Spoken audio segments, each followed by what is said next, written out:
Good morning. Thank you for watching Amir 5858. I am Amir Budnam. I am thankful to all news resources and my team. Following other news which have been reported by American, European, Asian, African, Australian channels and AFP, AP and Reuters news agencies. Now the headlines. Water mainline breakup season in America, aging structure. A new medicine for malaria. Gender identity problem. Yesterday, Israeli hostage rescue operation cost Palestinians more than 274 deaths and 700 wounded. Israeli war cabinet member resign. Hard right win big in European European Union election. Election issues were migration, Ukraine war, and some other petty issues. French president called for snap elections. Mr. Biden returned. A church destroyed in Toronto. Tax hike on capital gains in Canada. LGBTQ history in Canada. Now the news in detail.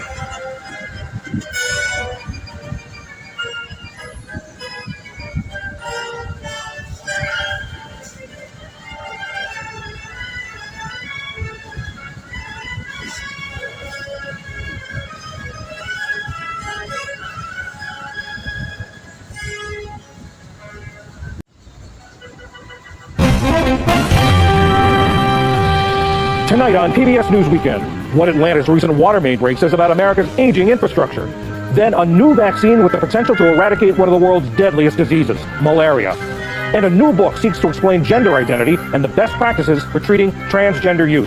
I have patients who become severely depressed and anxious when their bodies start developing in a way that doesn't align with their gender identity. And we have more and more research studies showing that when we offer these kids relief with these interventions, that their mental health is a lot better.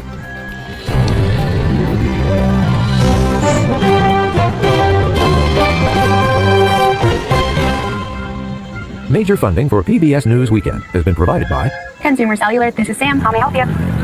This is a pocket dial. Well, somebody's pocket. Thought I'd let you know that with Consumer Cellular, you get nationwide coverage with no contract. That's kind of our thing. Have a nice day. and with the ongoing support of these individuals like you. Thank you. Good evening, I'm John Yang. The day after Israel rescued 4 hostages from Gaza, Palestinians assessed the high cost of that operation, one of the deadliest days of the 8-month war. The Gaza Health Ministry says 274 Palestinians were killed and 700 others wounded during the Israeli assault inside the Nusayrat refugee camp. Today, there were more Israeli airstrikes in central Gaza. The military says it's targeting Hamas infrastructure. Palestinians say enough is enough. For the millionth time, we deliver a message to the international community. We do not want aid. We want you to stop the war. We do not know where to go. We move us from right to left and from left to right. They tell us to go to the south, come to the center. Centrist Benny Gantz made good on his threat to quit Israel's war cabinet over Prime Minister Benjamin Netanyahu's handling of the war, while underscoring the fractures and frustrations in the nation's leadership. It's not likely to force Netanyahu from office. Exit polls in today's European Union parliamentary elections are pointing to a shift to the hard right. There was voting in 27 EU nations. The big issues included the war in Ukraine, migration, climate policy, and the economy. I voted with high prices in mind. Prices are going up every day, and people cannot deal with it. I hope my vote and the votes of other young people can prevail and show that the far right can be stopped more than it has been so far. Indications that his party is heading for a big loss has prompted French President Emmanuel Macron to dissolve parliament and call for new elections. In France, President Biden ended his 5-day visit with a trip to a U.S. World War I cemetery outside Paris. Mr. Biden and First Lady Jill Biden paid respects to the more than 2,200 U.S. troops buried there. The president also said there's a deal with France to use profits from frozen Russian assets to help Ukraine. Still to come on PBS News Weekend, a new vaccine fuels hopes of eradicating malaria. And a new book delves into the science and personal stories behind young people struggling with gender identity. This is PBS News Weekend from WETA Studios in Washington, home of the PBS News Hour, weeknights on PBS. For nearly a week earlier this month, the 6th largest city in one of the world's wealthiest nations told its residents to boil the tap water because it may have been contaminated. That city was Atlanta. U.S. drinking water is among the world's safest and most reliable, but an aging infrastructure is posing challenges. The American Society of Civil Engineers estimates that there's a water main break every 2 minutes. Earlier I spoke. Water is quite shocking. Shannon Marquez of Columbia University, thank you very much. Thanks so much, John.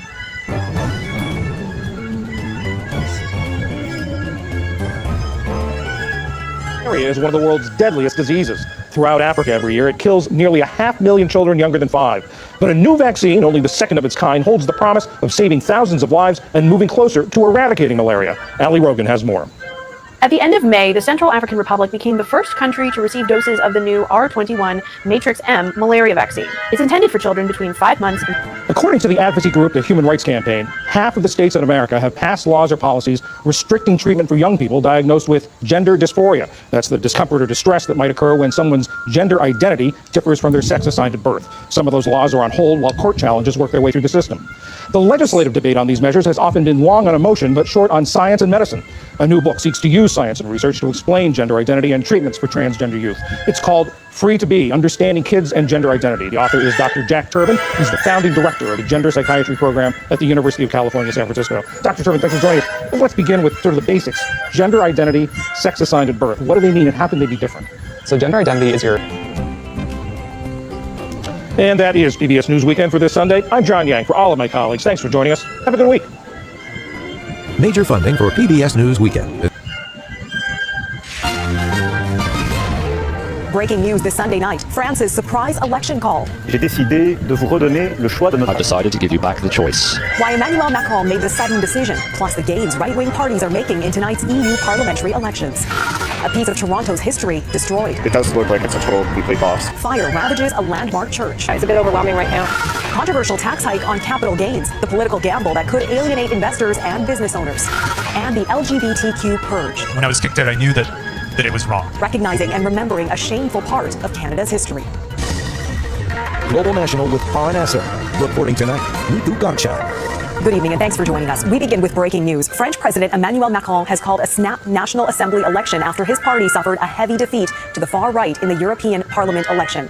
Millions of people across the EU have been casting ballots in one of the world's biggest democratic votes. Our Redmond Shannon is tracking the developments in London. And Redmond, it looks like projections are showing the centre right and far right have made gains. Yes, Nitu, these European gains for the far right are not exactly shocking. It should be noted that the two biggest blocs in the European Parliament remain the centre right and the centre left. Nitu? All right, Redmond Shannon in London tonight. Thanks for that, Redmond. Toronto has experienced a major loss of history and culture after St. Anne's Anglican Church went up in flames. The nearly 120-year-old building, a National Historic Site, also contained priceless artwork from some of Canada's most renowned painters. Now it's completely in ruins. Karen Lieberman looks at the devastating impact on the community. To come on Sunday morning to find that everything you worked so hard for and done so much for, gone in a matter of an hour. Ding could never bring back the artwork that was lost. Karen Lieberman, Global News. Toronto police say several people were arrested today in clashes between officers and pro-Palestinian protesters. The annual Walk with Israel event drew heightened security and protests along the 5-kilometer walk, the largest Jewish community event in Canada. Tens of thousands of people showed up for the event, including some people whose family members were taken hostage by Hamas. We are learning more about the Israeli operation that rescued 4 Israeli hostages yesterday and the toll it took in Gaza. And a warning, you may find some of the images disturbing. The Hamas-run health ministry says at least 274 Palestinians were killed and about 700 injured in the Israeli air and ground raid. The IDF disputes those numbers. Military officials say forces had to enter civilian areas in the Nuseirat camp to reach the hostages. They were held in 2 separate apartments. The raid took place mid-morning while the streets were teeming with people. Again, bombing everywhere and the airstrikes were everywhere. The people were running in fear and a lot of horrible things are going on the streets. I hope that a human person, human leaders will interfere to ceasefire soon. U.S. Secretary of State Antony Blinken will return to the Middle East this week to push for a breakthrough on a ceasefire proposal.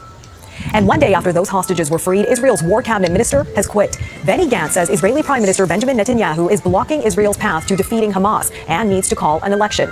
Last month, Gantz gave Netanyahu an ultimatum to create a post-war plan for Gaza or else he would resign. Netanyahu, for his part, called on Gantz today not to, quote, abandon the front. Ukrainian forces claim to have struck one of Russia's most advanced stealth fighters for the first time. Ukraine's intelligence agency says they had bombed an airfield in southern Russia, including a Su-57 jet. Satellite photos seemingly show the strike's aftermath, with the plane badly damaged. Su-57s are 5th-generation fighters. Russia has only made a few dozen that have never flown in combat. If the aircraft was destroyed, it would mark the first combat loss of its kind. After wrapping up a 5-day visit to France, U.S. President Joe Biden has reached an agreement with French President Emmanuel Macron on using profits of frozen Russian assets to help Ukraine. There were no additional details, but it comes as part of a released roadmap between both countries over their continued support for Ukraine. Around $380 billion of Russian central bank funds are frozen worldwide due to Moscow's invasion. Their profits generate $5 billion each year. The federal government is ready to proceed with a controversial tax hike it announced in the April budget. It applies to capital gains above $250,000. Capital gains are the profit made on the sale of stocks, investment properties, or a business. Some professionals, like doctors and lawyers, are against the hike, citing retirement planning concerns. But as our chief political correspondent David Aiken reports, the Liberals may be more interested in scoring political points over the opposition. Today, I'm going to talk about taxes. And Chrystia Freeland did, repeating the budget commitment to raise more than $19 billion over 5 years by boosting the capital gains taxes she says only a small number of wealthy Canadians, maybe 40,000 or so, pay when they sell an investment. The tax hike could have been in the budget bill, but the Liberals carved it out for separate legislative treatment beginning Monday in the House of Commons in the hope of scoring some political points against their chief rivals, the Conservatives. This week will be an important political moment for our democracy. It will be a moment when Canadians will be able to see what each one of their members of Parliament believes in and stands for. For months now, Conservative leader Pierre Poilievre has been carefully cultivating a blue-collar image, spending most of his weekends visiting shop floors and work sites. Not certain whether the Liberals will earn a political dividend from this move. Nathan. Thanks, David. Roaring Kitty re-emerges. Coming up, the familiar face is back, igniting market movement and regulatory interest.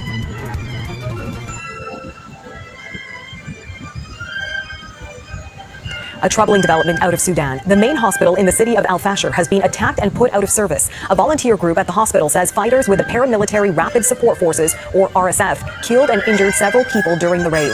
The RSF has been at war with the Sudanese army in the region. Doctors Without Borders says this was the only hospital in the city capable of dealing with mass casualty events that are happening daily during the civil war.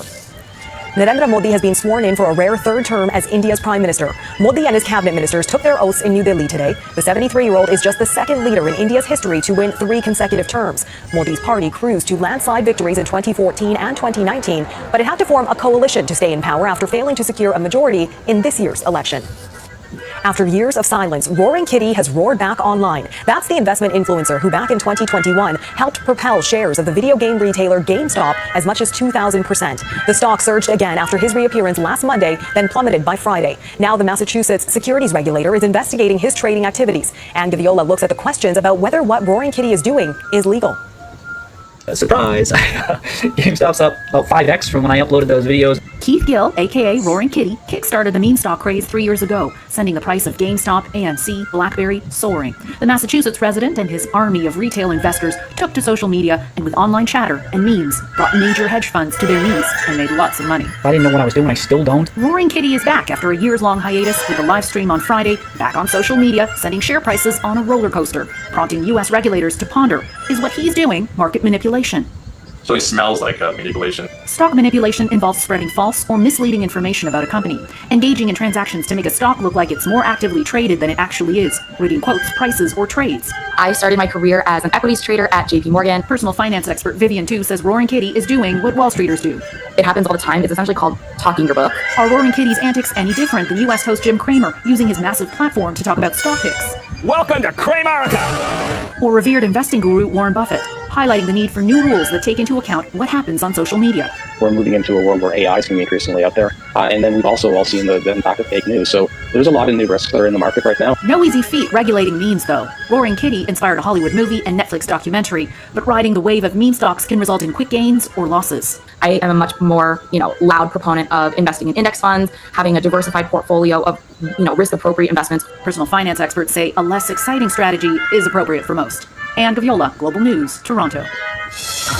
Ahead, the reaction as Nova Scotia becomes the latest Canadian province to ban cell phone use in public school classrooms.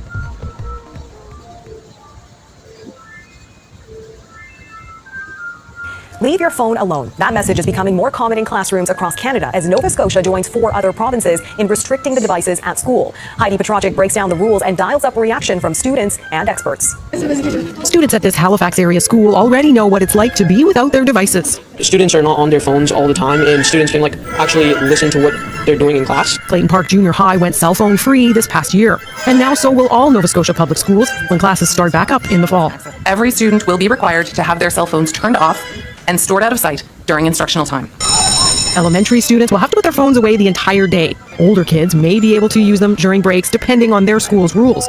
Nova Scotia is the 5th province to take this step. Similar rules were introduced in New Brunswick last month. Both join existing bans in BC, Quebec, and Ontario. Every parent and teacher we speak to has shared the growing problem of cell phone distractions in class. Ontario tightened its restrictions in April, blocking access to all social media platforms on school devices, a move the principal back at Clayton Park Junior High relates to. Every time that we looked at an incident, both in the classroom or on the school grounds, it always stemmed from social media. Cell phones are damaging. They undermine attention, concentration, and memory. While devices can be useful, registered psychologist Simon Sherry says limiting time spent on them is a must. But what we're seeing among our youth is 5, 6, 7, 8 hours a day phone use on average, and nobody would suggest that much phone use is a good thing. The next step for educators, make sure parents are on board with the bans to help teachers enforce the new rules next school year. Heidi Petrocek, Global News, Halifax. Next, as Pride festivities start, the Canadian Museum for Human Rights delves into a somber chapter of the country's history.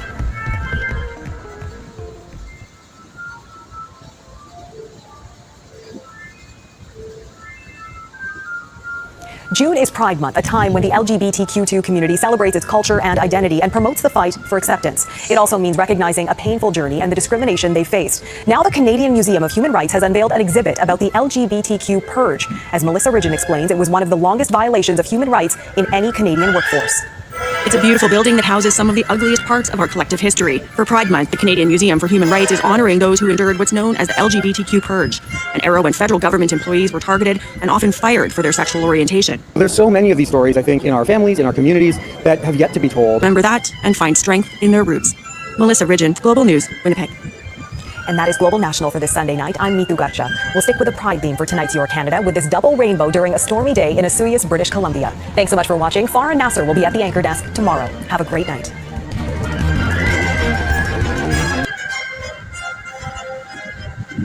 Well, Max Verstappen has done it again. He's won the Canadian Grand Prix. En commençant la fin de semaine à Montréal avec tous ses ennuis, la ligne est terminée pour Max Verstappen. This is Verstappen's third straight win in Montreal. He crossed the finish line nearly 4 seconds ahead of McLaren's Lando Norris, while pole sitter George Russell of Mercedes finished third to round out the podium. And for more on this, I am joined by TSN's Daniel Zakchevsky. Daniel, Max Verstappen wins in Canada again, but it was a crazy race. Take us through what went down. I mean, we knew it was going to be an exciting race the moment that we saw rain in the forecast, and it added everything that we wanted out of it. There were safety cars, there were lead changes all over the place. In the end, yes, it's Max who's winning for a third time in a row, but if you just looked at the results, you wouldn't understand that the race was anything but straightforward, because it really was just Russell who had pole position, fighting against his own teammate, fighting against the McLarens, and fighting against the Red Bulls. It was just all over the place, and it was probably the best Canadian Grand Prix of the last 3 that we've had in a row here.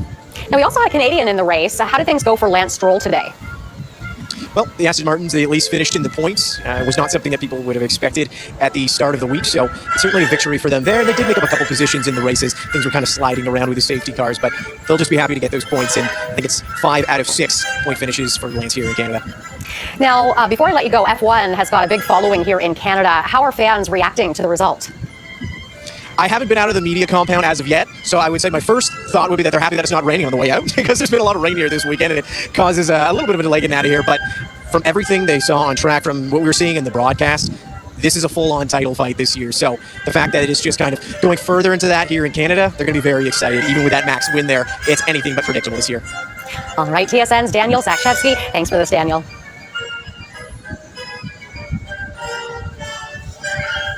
Well, some call it the Great Exhaustion. A recent survey out of a local employment agency shows cases of employee burnout are on the rise, primarily in younger workers. CTV's Sam Howe has more.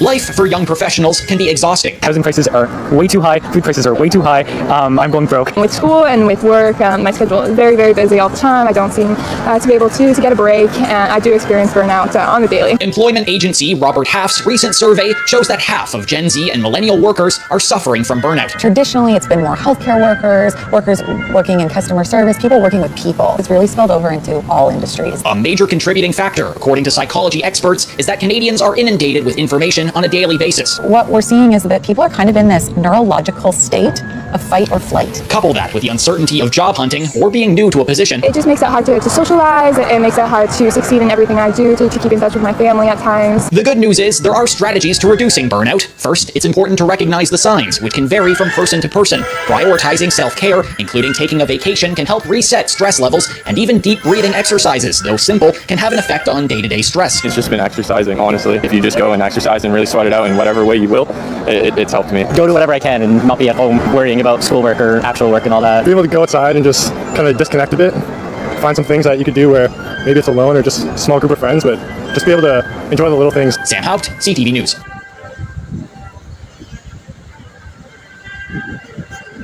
Tonight, Israel defends its military operation to rescue hostages as Hamas claims hundreds were killed, including some hostages, and the catastrophic landslide that cut off a critical highway. We do begin with the horrific scenes in Gaza after the air and ground operation to rescue 4 Israeli hostages. Buildings leveled, craters in the streets. Hamas insists hundreds of Palestinians were killed, hundreds more wounded, and now claims some hostages were killed, including an American. Israel blames Hamas, saying its soldiers were attacked from all sides. The Netanyahu government now faces new pressure as protesters take to the streets, and a key member of the war cabinet resigns. Also tonight, Donald Trump in Las Vegas campaigning in sweltering heat, his first major rally since his felony conviction. State of emergency. The moment a landslide took out a key highway linking Idaho and Wyoming. New reporting on what may have caused it and the staggering economic impact on summer tourism. Gunfire erupts at a rooftop party in Wisconsin. 10 people hurt. The police chief calls it a miracle. No one's dead. Authorities along the Florida Panhandle are on high alert, citing a notable presence of sharks after 3 serious attacks in the past few days. Chaos at a rodeo after a bull jumps a fence and runs through the crowd. Multiple injuries are reported as victims scramble to get out of the way. Caitlin Clark speaks out after being left off the U.S. Olympic team, insisting this gives her something to work for, and what she's saying about those who did make the team. And defying the odds, from living in a shelter to the valedictorian of his high school. From ABC News World Headquarters in Tonight, new details on the Israeli rescue operation that freed 4 hostages, as officials in Gaza say the mission killed hundreds. New videos of Israeli forces carrying out the daring raid and of the emotional reunions with families. But in Gaza, officials say nearly 300 people were killed in that operation. What witnesses are telling us now, and the major resignation from Israel's war cabinet, ramping up the pressure on the prime minister. Former President Trump's first rally since his conviction in New York. Our exclusive reporting on his meeting tomorrow with a probation officer. A major highway collapsing in Wyoming, what it means for tourists set to flood into Yellowstone and the Grand Tetons. Dramatic video just released. Look at this, a house exploding as police approach it. The view from inside an armored truck. Move over red light cameras. Now watch for stop sign cameras. Why critics call them a money grab. And love and honor the 100-year-old World War II veteran back in Normandy for his wedding. And the best is yet to come, I guarantee it. How 2 presidents helped him celebrate. This is NBC Nightly News with Hallie Jackson. Welcome back, America. We're here with America's governor, Governor Ron DeSantis. Governor DeSantis, is Joe Biden at war with working class Americans, with the middle class in this country? 100%. I mean, think about when he came into office, what did he do? He went on an unprecedented spending spree that has sparked the worst inflation we've seen in the last 40 years. People's grocery bills have gone up 50, 60, 70, 100% since he's been president. Their wages have not gone up that much. He also came in and tried to force COVID vax mandates on people, threatening truck drivers with losing their job and other blue-collar people. He's allowed the open border, which is bringing in people that are working in some of these states illegally. That is depressing wages for working people. And then, of course, if you just look at his overall approach to energy policy, he is putting climate ideology over bread and butter economics for the American people. He wants you to pay more for gas. He wants you to pay more for electricity, and he wants you to pay more for automobiles. Mark, most people don't want an electric vehicle, but most people can't afford an electric vehicle, and yet he wants to plunge us in that area. So it's been a frontal assault on the middle class, on working people, all in service of this really bankrupt left-wing ideology. And oh, by the way, a lot of these big city mayors and prosecutors deserve a lot of the blame for the crime, but Biden is right in there with them on wanting to put people back on the street. He supports eliminating cash bail. He supports all these Soros-funded prosecutors across the country. And incidentally, in Florida, we had 2 of them here, one in Tampa, one in Orlando. I removed both of them from their posts. They are gone because they put their ideology and their political agenda over their duty to enforce the law, and that put people in their jurisdictions at risk. And so we're not standing for that in the state of Florida. Biden wants to facilitate that all across this country. In fact, you were sued when you fired that prosecutor, and you won in court the other day. So this is what I mean. Conservatives need to take risks. I don't mean reckless risks. They need to follow their principles and take them through action And this is one of the things you've been doing as governor over and over and over again. It's not enough for conservatives to whine and complain and wring their hands. When we are in positions of power, we actually have to do things. And if people look at your experience and your success as governor, this is what it's about. It's, I promise this, these are my principles, I'm implementing it, and then we'll duke it out if we're sued. Let me ask you this. Why does Joe Biden hate the state of Israel? That's my view. And hate the prime minister of Israel. He never talks down the fascist fundamentalists that run Iran. He never talks about Xi in a negative way.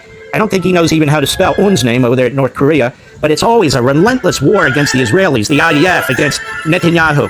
What's his problem? He's a puppet to the far left in this country. He does not want to offend the far left. He's virtue signaling to them. You know, those pro-Hamas people in Columbia and Harvard, they're taking over the campus, they're taking over offices. That's Joe Biden's base. And so he's got to cater to them by attacking Israel. Those pro-Hamas people are anti-Semitic, they're anti-Israel, and that is what Joe Biden has reduced himself to virtue signal, being anti-Israel, all in the service of trying to scrape up votes amongst the far left fringes in this country. But what he's doing is not serving America's interests. Israel is the only ally in the Middle East that we can depend on through thick and thin. They're the only country in the Middle East that reflects Western values and American values, and they've been, and Benjamin Netanyahu in particular, has been a tremendous friend of the United States. So this is rooted in Biden's ideology and in his weakness as a leader, that he has to kowtow to some of the craziest mobs that this country has seen in quite some time.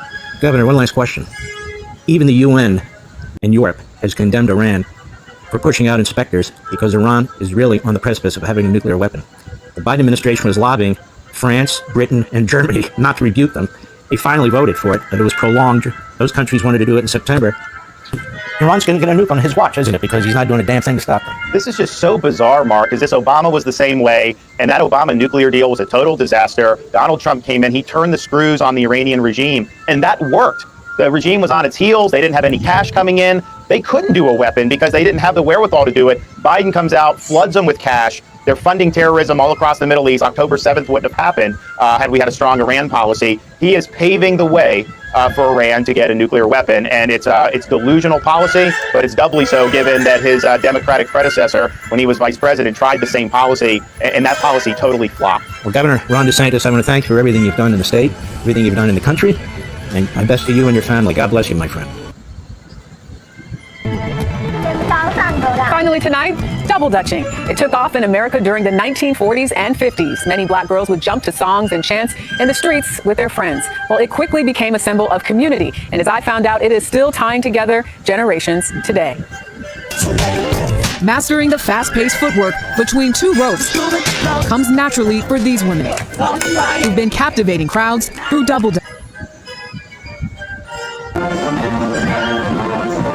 This weekend, France honored President Biden with a state visit. The president's 5-day trip marked 80 years since the D-Day invasion, and it celebrated the alliance between the United States and France. Our Ed O'Keefe traveled with the president and discovered the two countries have more in common than you might think.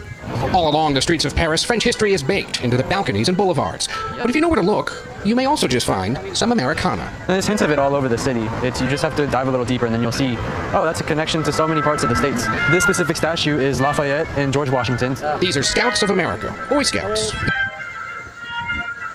Now to a concerning number of tornadoes. More than 500 have been spotted in the U.S. since April. And there's new evidence tonight that Tornado Alley may be expanding beyond the Midwest. CBS. Here's something to chew on. Inflation has not stopped Americans from eating out. New numbers this month show restaurants are having their biggest year ever. CBS's Elise Preston is in Los Angeles tonight to explain how this is even possible, especially with the cost of food. Elise. Well, Jerika, there's renewed optimism with nearly half of restaurants putting out help wanted signs to help them meet the dining demand. Breaking news from Israel and a major blow to Prime Minister Benjamin Netanyahu's hold on power. Opposition leader Benny Gantz announced he was quitting the country's emergency government. Gantz, a former general, criticized the lack of a long-term strategy for the war in Gaza. His decision follows this weekend's daring and deadly Israeli commando mission to rescue 4 hostages. The shakeup comes as the U.S. pushes for a ceasefire deal with Hamas that would free hostages and end. For stories straight to your inbox, subscribe to one of our newsletters. Stay in the know with ABC News. Today, political lines drawn after the opposition vows to dump Australia's 2030 emissions reduction target. You can't shape the future if you're afraid of it. And Peter Dutton is afraid of the future.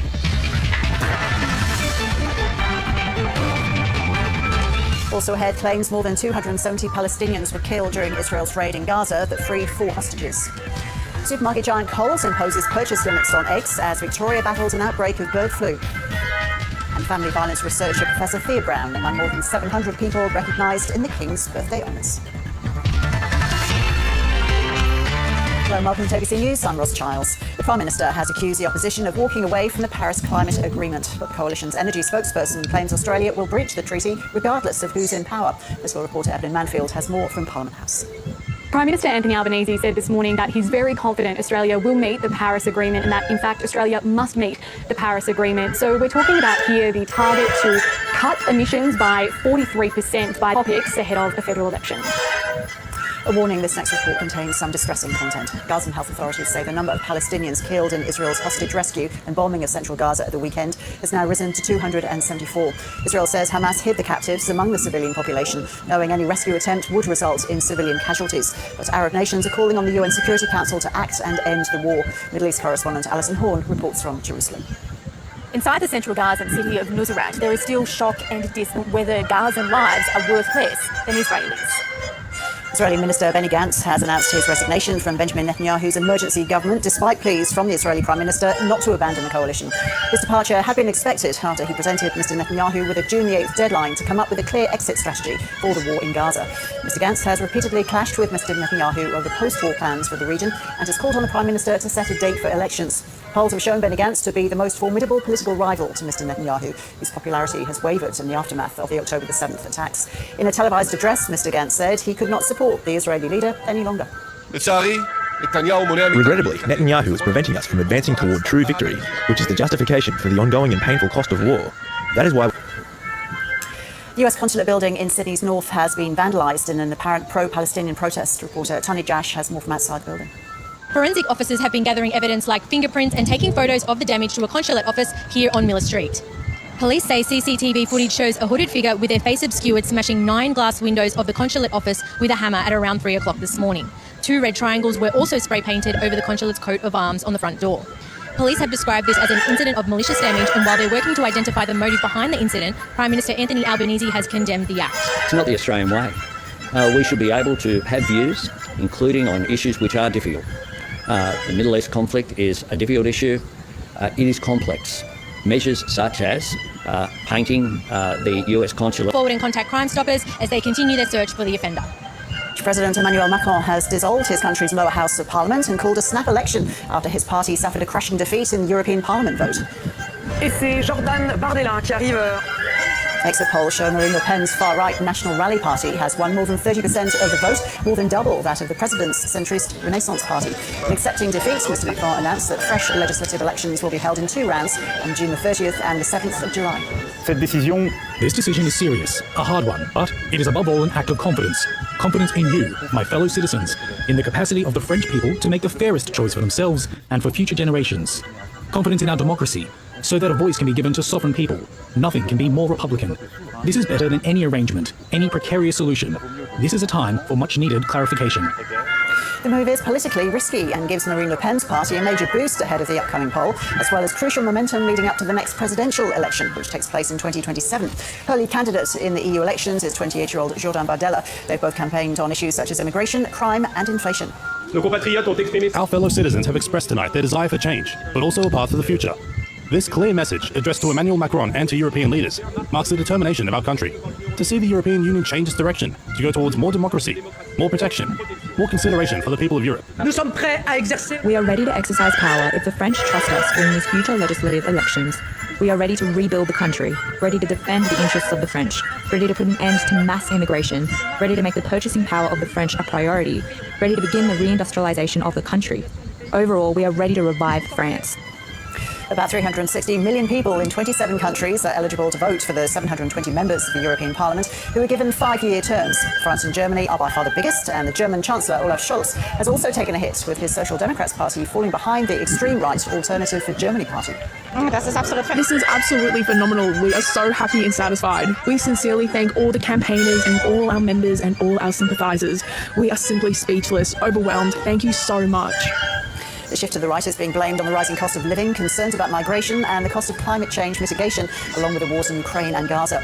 Overall, the mainstream centre-right European People's Party is projected to have the most numbers in the EU Parliament. It's the party of EU Commission Chief Ursula von der Leyen. She says the electorate has delivered mixed messages. The centre is holding. But it is also true that the extremes on the left and on the right have gained support. And this is why the result comes with great responsibility for the parties in the centre. We may differ on individual points, but we all have an interest in stability, and we all want a strong and effective Europe. Coles Supermarket is limiting the number of eggs customers can buy in store as Victoria battles an outbreak of bird flu. Temporary limit of 2 egg cartons per customer has been imposed everywhere except in WA. Brian Ahmed is the former Egg Committee President at Victorian Farmers Federation and joins us now. Brian, very good to see you. So what's your view of this limit? Oh, look, I guess the most important thing is people don't go panic buy the system. Maybe not as much as normal, but there'll be enough for people to get by. Okay. Brian Ahmed, thank you. Thank you very much. Wind power is essential for Australia to meet its green energy targets, but now it's at the centre of a new climate battle, fracturing communities and seeing old enemies forming new alliances. Tonight, Four Corners reporter Angus Grigg travels to a community where an ambitious proposal is dividing residents. Stephen Nowakowski makes his living photographing nature. He's a lifelong environmentalist, now campaigning hard against wind farms being built in the forests of Queensland. We just need to plan where this stuff goes, where the renewables go. I spoke to Angus Grigg about tonight's report a little earlier. He says it seems like this issue is splitting the green movement in pretty fundamental ways. Yeah, exactly. The clip you just saw there of Stephen Nowakowski, now he is an avowed environmentalist. He spent his life campaigning for a faster rollout of renewable energy. Now he's actually seen what that looks like and he's having second thoughts. So, energy grid of ours. And you can watch tonight's Four Corners at 8:30 on ABC TV or anytime on ABC iView. The federal government has announced the opening of a new disaster relief operations centre in Brisbane. The $32 million investment is set to assist with planning and coordination of deployments during disasters, as well as provide volunteer training. The organisation has been playing a crucial role in national recovery from disasters such as floods and bushfires. Emergency Management Minister Murray Watt says the centre will provide support for Australians, as well as those working in disasters. These official headquarters for DRA right here in Queensland are another important investment by our government in partnership with the facilities, better technology, better equipment and ready to go at a moment's drop. But it also provides a really important sense of purpose to the people who are working here as well. Nine Entertainment Chairman Peter Costello has resigned following allegations he assaulted a journalist from the Australian at Canberra Airport. Reporter Jessica Rendell has the details. Peter Costello says he was already intending to retire after the Paris Olympic Games later this year, but in news that broke yesterday, that has been brought forward and he will be stepping down as chairman of Nine Network, effective and get to the bottom of any issues moving forward. Emeritus Professor Thea Brown has been appointed a member of the Order of Australia for her significant work in social welfare, particularly through family violence and child protection research. She's led two of the country's most comprehensive studies into filicide and says she wishes more people knew about the issue, which she became aware of while working at the family court. I had been doing a lot of research relating to parental separation and family court, and I had noticed that there were a number of things happening at the one time that leads to or triggers the filicide. Quick look at the national weather now. Mostly sunny in Brisbane and Sydney, partly cloudy in Canberra. Late showers forecast from Melbourne, Hobart and Adelaide. The chance of showers in Perth and a sunny day in Darwin, a top there of 31 degrees. You can keep up to date at news.abc.net.au and on ABC iView. Here are the top stories on ABC News. The Prime Minister has accused the opposition of walking away from climate action after it pledged to scrap Australia's 2030 emissions target. Opposition leader Peter Dutton says Australia is not on track to deliver the 43% reduction target under the Paris Agreement. And if the coalition is voted in, it will consider nuclear power. But Anthony Albanese says he's confident Australia will reach the target despite it being a challenge. Gazan health authorities say the number of Palestinians killed in Israel's operation to rescue 4 hostages has now risen to 274. Israel's Prime Minister Benjamin Netanyahu has described the operation as heroic. It comes as Israeli War Cabinet Minister Benny Gantz resigned, accusing Benjamin Netanyahu of mismanaging the war effort in Gaza. Coles Supermarket is limiting the number of eggs customers can buy in store as Victoria battles an outbreak of bird flu. A temporary limit of 2 egg cartons per customer has been imposed everywhere except in WA.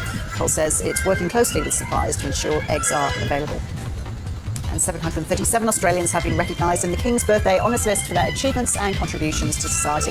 The 6 Australians to be awarded the highest honour, the Companion of the Order of Australia, include former Victorian Premier Daniel Andrews and former WA Premier Mark McGowan. Emeritus Professor Thea Brown has also been honoured for her research into family violence.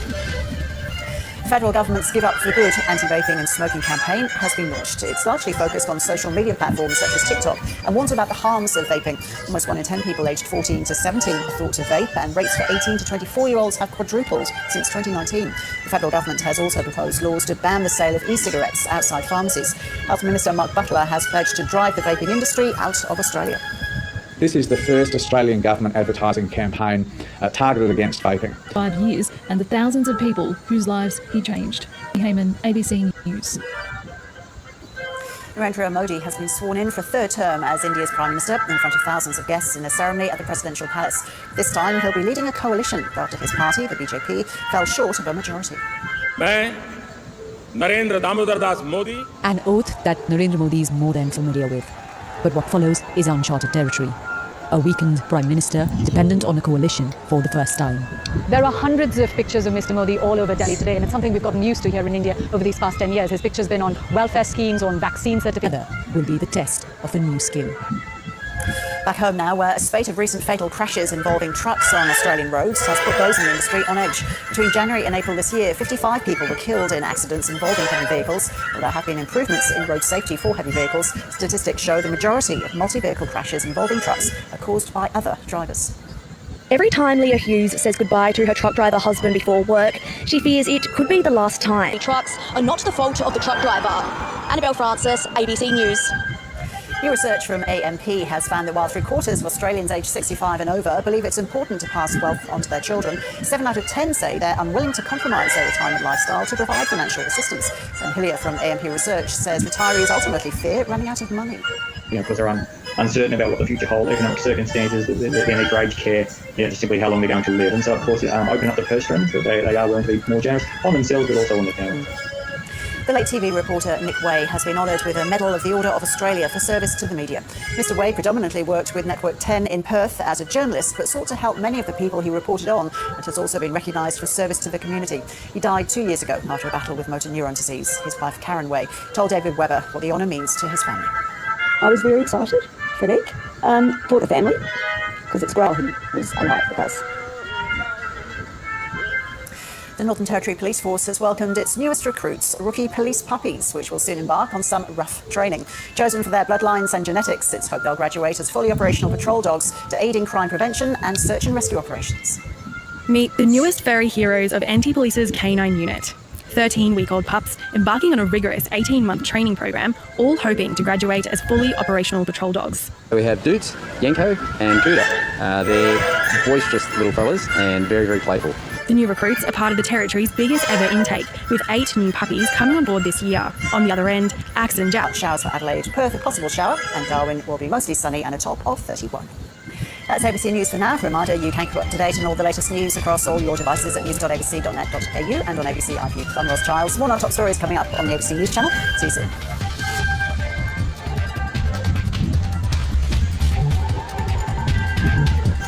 Presented by Eve Jackson on France 24 and France24.com.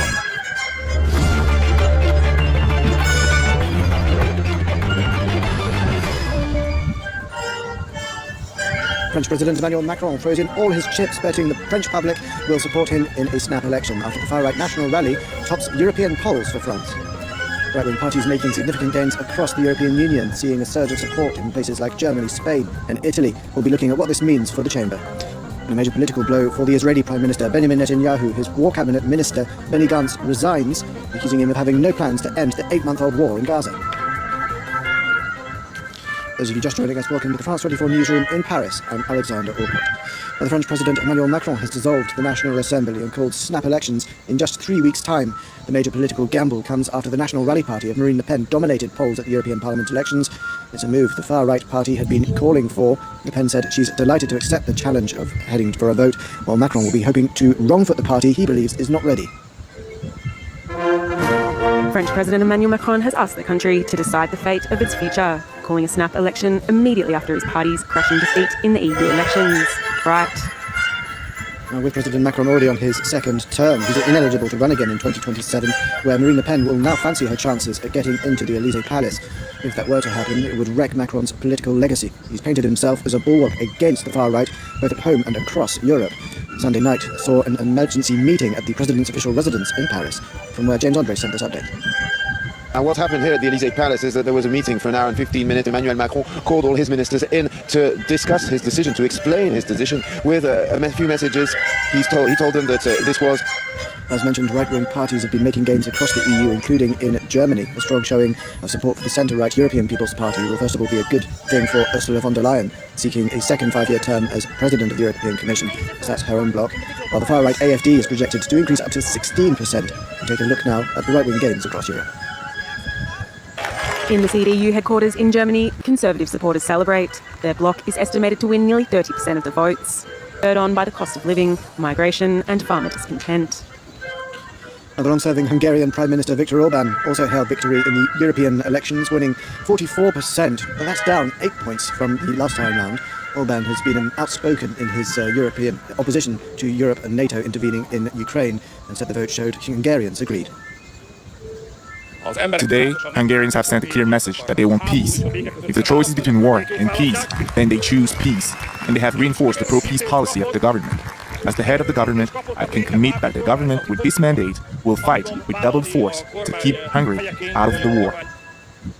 While he was there hailing victory, he lost ground to the new challenger Peter Magyar, who broke ranks with Viktor Orban's own party just in February and has quickly risen to become Hungary's strongest opposition, gaining 30% in the European elections. Luke Brown has more now from Budapest. The story of the European elections in Hungary has got two major takeaways. The record high turnout, 50% participation of Hungarian voters, that's 13 percentage points higher than in Brussels, has a distinctly right-wing and conservative tone in 2024. That was Luke Brown wrapping up our coverage of the European elections. Official results as they come through will be covered. But now we move on to other world news. And Indian Prime Minister Narendra Modi, who's been sworn in a ceremony for his third term in an election that sees him significantly weakened, however, compared to the previous mandates. For the first time since coming to power a decade ago, his Hindu nationalist BJP has had to seek coalition partners and teamed up with the National Democratic Alliance. Celebrations for the swearing-in ceremony overshadowed, however, by news of an ambush of Hindu pilgrims in Indian-administered Kashmir shortly before that began. Militants fired at a bus that was heading for Mata Vaishno Temple. It then careened off into a deep gorge, killed 9 people.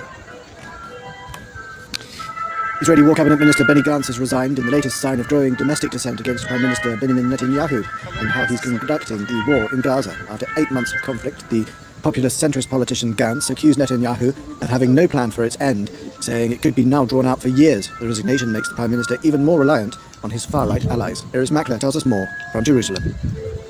Benny Gantz is a leader of one of the opposition parties in Israel. He joined this government days after the Hamas attacks of October the 7th. He said he was answering a national call. It wasn't a political call. He described this. He said he was joining despite the fact that it was a bad government, because it was a bad government and he thought he could contribute. So now he's getting to the stage where he realises he can no longer contribute, and that's been the primary motivation. His largest concern is the fact that other motivations, personal and political, are creeping in to important military and security decisions. So that's a big accusation against Benjamin Netanyahu, and he's a popular leader here in Israel and internationally, very popular in Washington. They regard him as a moderate they can do business with, but he has decided to leave. He said it was harder it was easier to join than it is to leave. He knew when the right time to join was. He thinks this is the right time to go, and he sees Hamas attacks, but Benjamin Netanyahu can rule with the majority that he has now and will continue to do so. And the resignation of Benny Gantz comes a day after a major military operation in central Gaza, celebrated as a victory in Israel, as it brought home 4 hostages, all of whom had been kidnapped by Hamas from the Nova Music Festival on October the 7th. Health officials in Gaza, however, said that the operation resulted in the deaths of 274 Palestinians, including dozens of children. One witness described the successive airstrikes as hell as people ran for cover. Israel, though, accuses Hamas of using those people as human shields by holding hostages in the crowded refugee camp area of Nuseirat. That's where we end this edition. Stay tuned for more world news on France 24.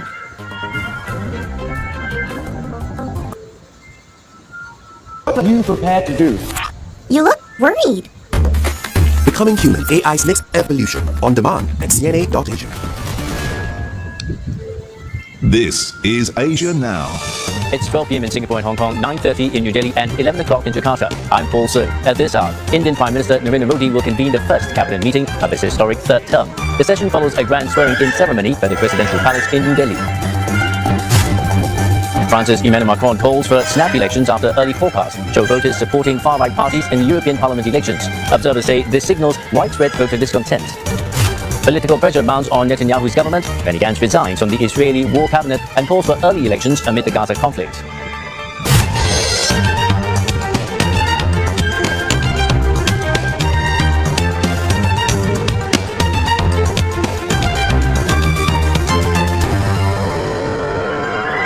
Indian Prime Minister Narendra Modi will hold his first cabinet meeting this evening as he begins a historic term in office. Mr. Modi took his oath of office last night in a grand ceremony held at the Presidential Palace in New Delhi. मैं Narendra Damodar Das Modi The threat of that support being withdrawn by his allies will always be hanging over his head. Singapore Prime Minister Lawrence Wong has congratulated Mr. Modi on his re-election. In his letter, PM Wong says that he's confident India will continue to grow and prosper under PM Modi's leadership. He says both countries are strategic partners that share a warm and multifaceted relationship. PM Wong added that Singapore will continue to expand collaboration in new areas such as digitalization, skilling and healthcare. Both countries will mark 60 years of diplomatic relations next year. French President Emmanuel Macron has called for a snap legislative election after his centrist party saw a crushing defeat in the European vote. His party secured just over 15% of votes. The vote will take place in 2 rounds on 30th June and 7th July. Après avoir procédé aux consultations prévues à l'article 12 de notre Constitution, j'ai décidé... And we have a general election here in just 3 weeks' time. As far-right parties make gains, analysts say that may make it tougher to pass new legislation needed to respond to security challenges, climate change and competition from the US and China. Ursula von der Leyen's Central Right Party also strengthened its majority, which would help her bid to get a second term as the European Commission chief. William Denslow in Brussels explains the implications of the election result on EU new legislature. Despite some strong political wins from the far right, Ursula von der Leyen, the European Commission, and who, the EPP, are prepared to make as bedfellows. William Denslow, CNA, Brussels. Earlier we spoke to Oriel Braun at the University of Toronto. He explained what Europe's far-right shift could mean for the bloc's ties with Asia. We live in a globalized system. So the reality is that even if we are not immediate neighbors, even if we are not particularly in integration, and ultimately less support for certain international institutions, there is more disillusionment, for example, with the United Nations. Your Asia Business Update is next with Henry Yin. Henry, Japan's economy doing a little better than expected? Yes, indeed, Paul. So first quarter GDP slowed less than estimated, lending support to the central bank's plans to raise interest rates again this year. And later, the government cut subsidies for diesel in Peninsular Malaysia in an attempt to improve its fiscal position.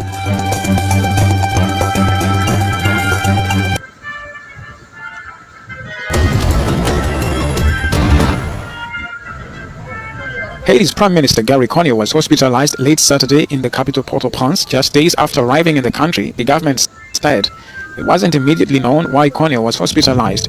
The office of the Prime Minister said in a statement that Conille was feeling slightly unwell after a week of intense activity. It said he was stable. A person close to Conille who spoke to the Associated Press said the Prime Minister, who is asthmatic, appeared to have trouble breathing. Conille was chosen as Prime Minister on May 28th after a selection process. He previously served as Haiti's Prime Minister from October 2011 to May 2012 under then-President Michel Martelly. Earlier Saturday, Conille toured Haiti's main international airport, which recently reopened after gang violence forced it to close for nearly 3 months. In the Jabalia refugee camp, families line up for hours under the sun in front of water barrels waiting to fill up their buckets and containers. Every single drop is precious. Gaza's entire potable water infrastructure has almost all been destroyed by Israel. There is no water and there is no food. Our children died of thirst. We do not wash. There is dirt on our bodies. We do not enter the bathrooms. We do not have anything to survive. We have nothing. No water, no electricity, nothing. There is no water at all to drink. For 6 hours I've been searching for a little water, even from wastewater, to drink, but I cannot find it. Israeli forces entered Jabalia weeks ago and have subsequently pulled out water after weeks of fighting. The United Nations alerted about the risk of disease, including cholera, in the enclave due to the lack of clean drinking water and poor sanitation. Israel has been accused of deliberately damaging civilian infrastructure in Gaza as a weapon of war.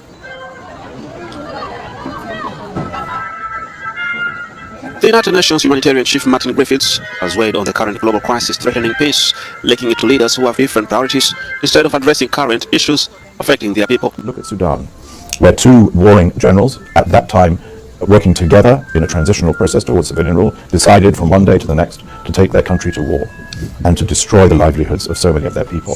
They didn't negotiate with each other, they didn't use dialogue. They simply decided that the gun was more effective than dialogue. Griffiths further said the current global crisis was as a result of leaders failing to incorporate negotiations. So we have lost our passion for peace, and the absence in this divided geopolitical world for political diplomacy to be the central part of how we end wars is something which I deeply regret. He also pointed out that donors, largely countries, but also some foundations, have cut funding because of expenses like the increasing cost of living and rising energy prices.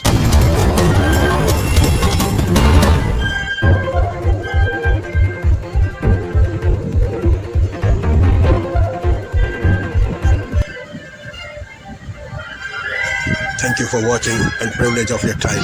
This is Amir 5858. I am Amir Woodman. Have a good life.